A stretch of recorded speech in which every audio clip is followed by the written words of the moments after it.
Welcome to this explainer. Today, we're diving headfirst into the deeply fascinating and honestly, highly emotionally charged world of football club crests. If you follow the sport at all, you already know that a club's badge is so much more than just a simple logo. It's a symbol of regional pride, it's a mark of historical defiance, and, increasingly nowadays, it's the anchor of a multi-billion-dollar corporate brand. We're going to unpack exactly how these designs evolved from ancient, complex coats of arms all the way to the sleek, digital-first lifestyle marks we see today. Now, before we get into the history of it all, we really got to ask ourselves, why on earth does altering a few tiny pixels on a shirt cause absolute uproar among supporters? I mean, think about it. When a massive tech corporation changes its logo, consumers might grumble a bit, but they rarely take to the streets, right? But in football, as we have seen time and time again, a badly handled redesign can spark intense protests. It can force executive apologies and literally immediate reversals. And that's because fans don't view themselves as just customers. They view themselves as the ultimate custodians of a living, breathing history. To really wrap our heads around this evolution, we're going to map out 5 distinct eras. First, origins, heraldry, and myths. Number 2, symbols of cultural defiance. 3, copyrights and commercialization. 4, the minimalist rebrand era. And finally, heritage versus global brands. Let's start with Section 1, Origins, Heraldry and Myths, and the early club origins.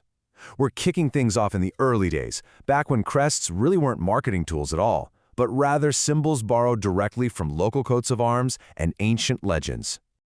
So, back in the early days of British football, these badges were actually pretty straightforward, and they were deeply rooted in local geography.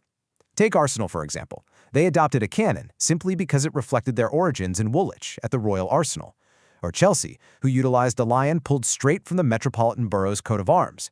In fact, these symbols were so completely intertwined with official civic identity that in the UK, a lot of them were actively regulated by actual heraldic authorities. We're talking about bodies like the College of Arms in London or the Court of the Lord Lion in Scotland. You literally had to get legal permission to wear your city's pride on your chest. What's super interesting here is how clubs actively adopted local mascots just to give themselves a unique identity. Like back in 1928, an Italian newspaper called the Guerin Sportivo ran this massive nationwide campaign. They called it the Heraldry of Football, basically asking fans to vote on club symbols. AS Roma naturally leaned right into Roman mythology with the Lupa Capitolina.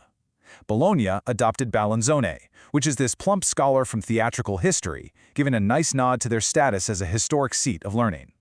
Bari, pretty amusingly, somehow ended up with a plucked cockerel as their fierce symbol after a quirky local referendum. And if we look back over to the UK, Tottenham Hotspur's famous cockerel stems from the 15th century English knight Harry Hotspur, who just had a notorious interest in cockfighting. So whether it was scholarly figures or plucked birds, these quirky origins gave these early clubs a desperately needed soul. Moving right along to Section 2, Symbols of Cultural Defiance, more than a club. Let's look at how these emblems evolved from quirky local history into incredibly powerful political and cultural anchors. Nowhere, and I mean nowhere, is the sheer cultural weight of a crest more obvious than with FC Barcelona. This is an organization whose very motto literally translates to more than a club, highlighting its foundational role within its community. You know, Barcelona wasn't just built on some massive financial takeover. It emerged organically over decades and evolved into this powerful, living symbol of Catalan identity and pride. This perfectly illustrates how a crest can serve as a quiet but incredibly powerful act of cultural preservation. If you look at the top of the Barcelona shield, it bears the St. George's Cross honoring the patron saint of Catalonia, sitting right next to the senyera, which is the traditional 4 red stripes of the Catalan flag. Then you have the Blaugrana, the iconic red and blue colors. But the real story is in the central band. During Francisco Franco's long dictatorship, his regime heavily suppressed the Catalan language and any regional symbols. The club was actually forced by the government to change its initials from the Catalan FCB to the much more Spanish-sounding CFB. It wasn't until 1974, as Spain finally moved toward democracy, that the original initials were rightfully restored.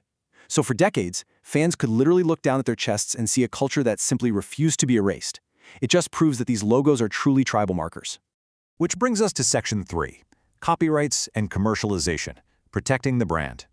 The crucial turning point here is that while these crests held immense cultural meaning, the business side of football suddenly realized a huge problem. civic coats of arms generally could not be legally protected.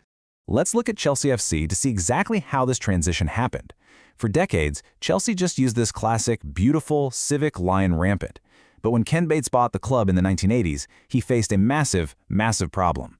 Because that lion was a public civic symbol, it couldn't be trademarked. Literally anyone could print it on a t-shirt and sell unofficial merchandise outside the stadium, and the club couldn't do a thing about it. So, in 1986, Chelsea introduced a brand new, copyright-friendly lion stepping over the CFC initials. It was a stark, bold design, but it was driven entirely by the need to secure intellectual property.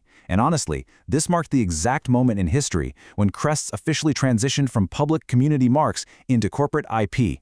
Now, ultimately, intense fan pressure forced the club to modernize and return to that classic 1950s design for their centennial in 2005, but the harsh IP lesson had definitely been learned across the sport. Okay, let's transition into Section 4, the Minimalist Rebrand Era, Digital Revolution. Because once these clubs actually secured their IP, the very next hurdle they faced was the digital revolution, which demanded a completely new, radical approach to logo design. Here is where we see a massive, massive shift in philosophy. As the Premier League era totally exploded and football clubs transformed into these global entertainment empires, their old-world designs, which were full of incredibly intricate heraldic details, started to physically break down. Think about it. When you shrink a highly complex, detailed coat of arms down to a tiny social media avatar on a smartphone screen, it just becomes an illegible, smudgy blur. To fix this, clubs aggressively started trading the heavy historical heraldry of the past for scalable, digital-friendly minimalism. They wanted clean, sharp vector art that looks just as good on an iPhone app as it does stitched onto a piece of high-end merchandise. And boy, did we see this in 2017, when the Italian powerhouse Juventus completely shocked the footballing world. Without warning, they dropped their traditional oval crest, the one that featured the classic stripes, the golden arc, and the proud turn-charging bull, and they replaced it with, well, a sleek minimalist lettermark of a single letter J. The official tagline for the launch was black and white and more, and honestly, the intention was incredibly clear here. They were actively attempting to transcend sports entirely and pivot into becoming a timeless lifestyle brand. Now, as you can probably guess, this initially completely divided the fans. The traditionalists obviously missed the rich history, but if we're looking at this strictly from a corporate branding perspective, this sleek J proved to be an absolute masterclass. Because of its bold, simple geometric style, it possessed absolutely perfect digital scalability. It integrated flawlessly into high-end lifestyle merchandise and even luxury streetwear collaborations. But the real kicker here is the data. Test groups later showed that over 80% of fans instantly linked that abstract J symbol with Juventus, even when the club's name or traditional colors were nowhere to be found. It retained massive, immediate recognition while simultaneously unlocking entirely new global fashion markets. Even a historically rich club like Ajax went through this legendary minimalist phase. You know, they're uniquely named after a Greek mythological hero rather than their home city. Well, in 1991, they actually reduced their highly detailed classical 1928 portrait of Ajax into a totally abstract line drawing consisting of exactly 11 lines. It was a brilliant little nod to the 11 players on a football pitch. It was an incredibly clever graphic design exercise, and honestly, it really defined their modern European success. But recently, they made a massive, massive pivot. And that pivot from Ajax leads us perfectly into Section 5, Heritage versus Global Brands, the Fan Backlash. This is the modern tension between corporate expansion and local heritage. Like we just mentioned with Ajax, they officially announced that starting in the 2025-2026 season, specifically to celebrate their 125th anniversary, they are permanently returning to their classic, detailed 1928 crest. Why? Because the fans had literally been demanding it for years. And we've learned that when clubs push modernization way too far without consulting those fans, the backlash is absolutely fierce. Just look at Leeds United in 2018. They unveiled this highly modernized, kind of corporate saluting fan badge. Well, the fan rebellion was so intense and so instantaneous that the club was forced to completely scrap the entire redesign in just 6 days. 6 days! It just goes to show you simply cannot erase a community's core identity just for the sake of a clean digital aesthetic. So as we wrap up this explainer, we are left with this huge ultimate question. As these football clubs morph into billion-dollar entertainment empires, can they actually scale globally without completely losing the soul of the city they started in? The crest on the shirt is literally the absolute front line of this battle. It has to somehow look amazing on a luxury fashion runway in Milan or Tokyo, But at the exact same time, it still has to mean absolutely everything to the diehard fan who lives just 3 streets away from the home stadium. Balancing that incredibly thin tightrope is, without a doubt, the greatest challenge in modern sports design today. So, what do you think? Thanks so much for joining me on this visual journey, and hey, definitely keep a closer eye on the badge the next time your team takes the pitch.